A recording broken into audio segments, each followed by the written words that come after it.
Selamat pagi Pak Novianto dan teman-teman semua. Perkenalkan kami dari kelompok F.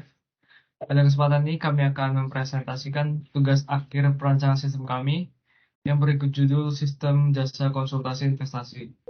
Oke, berikut merupakan gambaran umum atau profil mengenai sistem yang kami buat, yaitu sistem jasa konsultasi investasi yang merupakan sebagai perantara bagi investor lama maupun investor baru yang ingin menanamkan asetnya dengan konsultan yang nantinya akan membantu investor tersebut memilih aset mana yang harus mereka investasikan. Dan kemudian konsultasi ini bisa dilaksanakan baik secara online maupun secara offline, secara tatap muka langsung dengan konsultan. Jadi selanjutnya tujuan kami membuat sistem jasa konsultasi ini adalah untuk membantu investor baru khususnya yang masih bingung ingin menentukan investasi asetnya kemana. Dan yang kedua, membantu orang-orang yang kesulitan menemukan konsultan yang berpengalaman, karena perusahaan kami sudah memberikan konsultan yang memiliki sertifikat sebagai konsultan secara resmi.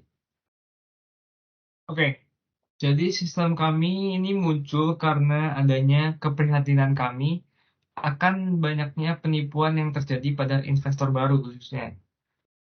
Jadi dari sekian banyak orang yang menginvestasikan dananya atau uang yang dimilikinya, banyak juga dari mereka yang tidak memperoleh keuntungan ataupun laba, tetapi malah menjadi korban penipuan atau salah dalam meletakkan uangnya sehingga bukan menjadi keuntungan, melainkan mendapat kerugian yang membuat banyak orang takut untuk memulai investasi dan memerlukan konsultasi serta pengetahuan dasar dalam melakukan investasi. Maka dari itu, kami memilih sistem jasa konsultasi ini sebagai tugas akhir kami. Dan selanjutnya, sistem ini muncul juga karena keprihatinan kami akan banyaknya investor yang ingin melakukan konsultasi namun terkendala jarak dan waktu. Maka dari itu kami menyediakan secara online juga. Oke, berikutnya berdasarkan uraian masalah yang diuraikan di atas, kami memberikan solusi atau penawaran yang dapat dipaparkan dalam proyek yang kami buat. Yaitu yang pertama, menyediakan konsultan-konsultan yang terpercaya bagi siapa saja yang ingin melakukan investasi. Dan yang kedua, sebagai pembelajaran serta diskusi yang dapat dilakukan secara fleksibel. Jadi calon investor bisa mendapat tutor dari konsultan berpengalaman dan terpercaya tanpa takut akan penipuan dan bisa melakukannya secara fleksibel. Dan yang ketiga, kami menyediakan fasilitas untuk konsultasi dan diskusi secara online. Oke, selanjutnya potensi bisnis dari sistem jasa konsultasi investasi yang kami buat ini memiliki potensi di bidang internal maupun eksternal. Dan yang pertama di bidang internal, yaitu teknologi dan informasi. Jadi kemajuan teknologi dan informasi ini memungkinkan jasa konsultasi investasi yang kami buat memberikan layanan yang lebih efisien dan efektif. Dan para konsultan nantinya bisa dapat menggunakan algoritma dan analisis data dan untuk membuat investor memilih instrumen investasi yang sesuai. Dan yang kedua, inspeksi dan layanan. Maksudnya, jasa konsultasi investasi ini dapat memperluas layanan yang sudah ada dengan menawarkan layanan tambahan seperti pembuatan rencana keuangan, perencanaan pensiun, ataupun manajemen kekayaan. Nah, hal ini dapat membantu dalam meningkatkan nilai penjualan per pelanggan dan mengurangi biaya akuisisi pelanggan baru. Dan yang ketiga, pengembangan sumber daya manusia. Maksudnya konsultasi investasi ini dapat mengembangkan sumber daya manusia yang sudah ada dengan memberikan pelatihan dan pengembangan keterampilan. Nah, hal ini dapat membantu dalam meningkatkan kualitas layanan yang diberikan dan meningkatkan kepercayaan pelanggan. Selanjutnya, dari segi eksternal, potensi eksternal, eh, yang pertama yaitu tingginya minat masyarakat dalam investasi yang membuat semakin banyak masyarakat yang menyadari pentingnya investasi untuk mencapai tujuan keuangan jangka panjang. Nah, hal ini dapat meningkatkan permintaan akan jasa konsultasi di investasi kami. Dan yang kedua, tingginya rasa ketakutan akan penipuan. Hal ini terbukti bahwa masyarakat memiliki ketakutan untuk melakukan investasi karena maraknya penipuan yang terjadi. Sehingga jasa konsultasi kami dapat diperlukan untuk meminimalisir masyarakat yang menjadi korban dalam penipuan tersebut. Dan yang ketiga, kompleksitas instrumen investasi. Nah, ada banyak instrumen investasi yang tersedia seperti saham, obligasi, reksadana, dan lain sebagainya. Namun, instrumen-instrumen tersebut memiliki karakteristik dan risiko yang berbeda-beda.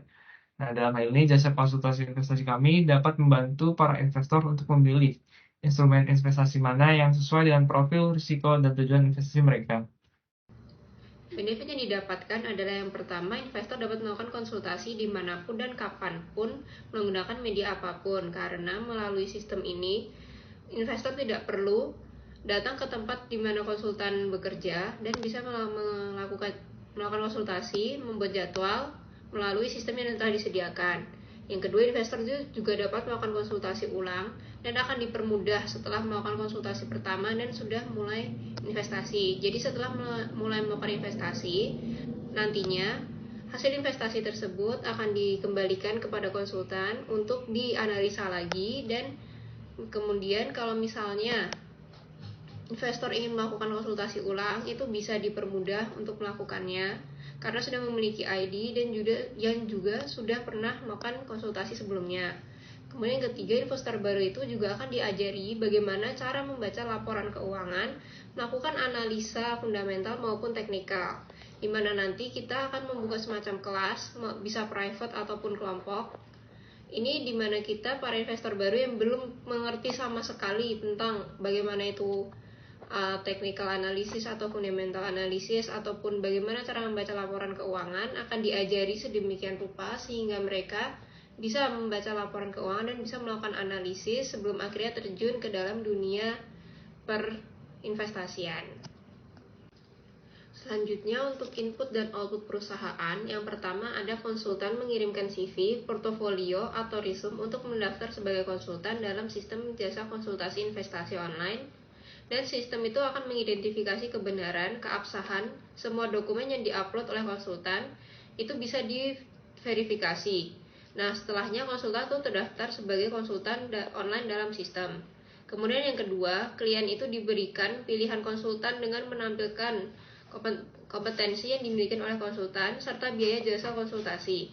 Setelah klien memilih konsultan, klien akan diminta untuk memasukkan informasi seperti profil lengkap, tujuan investasi, jangka waktu investasi yang diinginkan, pemasukan per bulan, pekerjaan, dan melakukan pembayaran akan jasa. Yang berikutnya, semua data tentang klien akan diteruskan kepada konsultan pilihan klien, dan konsultan akan menganalisa semua data dari klien dan setelahnya menghubungi klien untuk berdiskusi, melakukan pengajaran, memberi rekomendasi, menggunakan fitur chat yang disediakan, yang pastinya dipasangi sistem yang bisa diawasi. Nah, yang terakhir, setelah jasa konsultasi selesai, klien akan membeli penilaian tentang konsultan dengan menggunakan fitur rate. Penerusan biaya kepada konsultan itu tergantung pada rate yang diberikan oleh klien. Bila klien sangat puas, tidak ada komplain, maka bayaran akan langsung cair kepada konsultan. Namun jika masih ada komplain dari klien, bayaran akan ditahan dan konsultan akan diminta untuk menyelesaikan dulu permasalahan yang terjadi dengan klien. Selanjutnya, untuk SOP perusahaan, yang pertama ada dari konsultan. Ketika persiapan sebelum sesi konsultasi, konsultan harus melakukan penjadwalan waktu konsultasi dengan klien melalui platform online yang telah disediakan. Konsultan memastikan bahwa perangkat dan koneksi internet yang digunakan dalam konsultasi online itu berfungsi dengan baik, dan konsultan menyiapkan materi dan peralatan yang diperlukan selama sesi konsultasi. Kemudian saat pelaksanaan sesi konsultasi, di mana konsultan harus memulai konsultasi tepat waktu yang telah disepakati dengan klien. Kemudian konsultan juga harus memberikan pengenalan singkat tentang dirinya dan proses konsultasi. Konsultan juga harus mendengarkan masalah dan kebutuhan klien dengan cermat dan catat poin-poin penting. Kemudian konsultan memberikan saran atau rekomendasi yang sesuai untuk membantu klien menyelesaikan masalah atau mencapai tujuan yang diinginkan. Konsultan harus memberikan penjelasan yang jelas dan rinci tentang solusi dan rekomendasi yang akan diberikan kepada klien. Selanjutnya, konsultan akan memberikan kesempatan bagi klien untuk mengajukan pertanyaan dan memberikan umpan balik tentang rekomendasi yang diberikan. Yang terakhir, konsultan menutup sesi konsultasi dengan memberikan ringkasan tentang hasil konsultasi dan rencana tindak lanjut yang disarankan. Kemudian, apa yang harus dilakukan setelah tindak lanjut setelah sesi konsultasi? Di mana yang pertama, konsultan itu harus membuat catatan tentang hasil konsultasi dan rekomendasi yang diberikan. Kemudian yang kedua, konsultan memberikan tindak lanjut yang diperlukan kepada klien seperti materi pendukung atau rencana aksi yang harus diambil. Dan yang terakhir, konsultan harus mengevaluasi hasil dari konsultasi dan rekomendasi yang diberikan untuk meningkatkan kualitas layanan. Sedangkan SOP untuk karyawan sendiri adalah yang pertama, datang maksimal pukul 9 dan langsung mengerjakan pekerjaan. Kemudian pekerjaan dilakukan di divisi masing-masing. Semua karyawan itu diwajibkan untuk siaga selalu untuk menangani hal-hal yang tidak terduga. Karyawan diharuskan untuk fast respon pada setiap panggilan, baik melalui grup chat maupun langsung.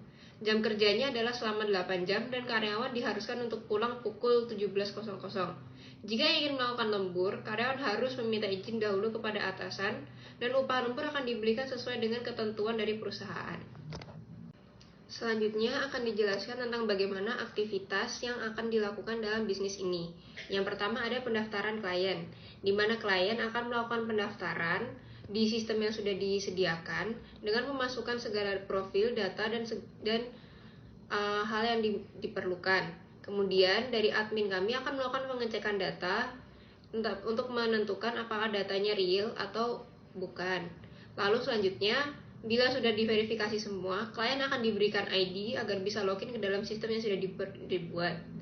Nah, setelah melakukan login, klien akan memilih konsultan yang mereka inginkan sesuai dengan profil yang sudah disediakan. Kemudian, setelah memilih konsultan oleh admin, data klien akan diteruskan kepada konsultan yang sudah dipilih dan konsultan akan melakukan analisa tentang data yang sudah diberikan. Nah, kemudian di sini konsultan bisa memilih untuk menerima atau menolak permintaan dari klien. Jika konsultan menolak, maka klien harus kembali ke tahap memilih konsultan yang lain. Dan bila konsultan sudah menerima, maka klien akan melakukan pembayaran dan pembayaran akan ditahan di sistem admin. Kemudian setelah melakukan pembayaran, konsultan dan klien akan menentukan jadwal untuk berdiskusi atau berkonsultasi. Nah, menentukan jadwal ini bisa melalui offline, secara bertemu langsung, atau bisa menggunakan platform online yang telah disediakan. Setelahnya, konsultan dan klien akan bertemu untuk melakukan diskusi tentang bagaimana investasi yang baik untuk klien. Nah, kemudian setelah konsultasi berlangsung, klien memberikan rating puas atau tidak dengan konsultan, dan bila ratingnya sudah baik atau sudah puas, maka pembayaran yang tadi ditahan di admin akan cair kepada konsultan. Begitulah aktivitas sistem ini.